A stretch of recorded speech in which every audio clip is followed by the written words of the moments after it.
Hi friends, இன்றைக்கி உங்களுக்கு சூப்பரான ஒரு டிப்ஸு சொல்கிறேன் கேளுங்க.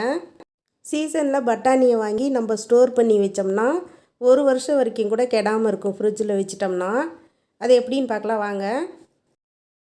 இப்போ தேவையான அளவு பட்டாணிக்கு ஒரு அரை குண்டான் அளவுக்கு தண்ணி எடுத்து வச்சுக்கலாம். அது நல்லா கொதி வர அளவுக்கு பாயில் பண்ணிக்கிட்டு அதில் பட்டாணியை போட்டு ஒரு நிமிஷம் அப்படியே விட்டுடலாங்க. அந்த பட்டாணிலாம் கொஞ்சம் நேரத்தில் மேலே அப்படியே மேலாப்பில் வந்துடும். அதை வடிகட்டி இந்த மாதிரி ஒரு காட்டன் டவலில் போட்டு நல்லா ஆற வச்சிடணும்.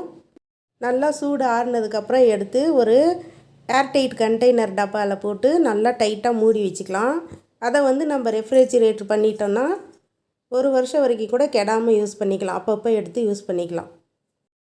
ஃப்ரீசரில் வைக்கணுங்க. இந்த டிப்ஸ் உங்களுக்கு யூஸ்ஃபுல்லாக இருக்குன்னு நினைக்கிறேன். சப்ஸ்கிரைப் பண்ணிக்கோங்க மக்களே. தேங்க்யூ.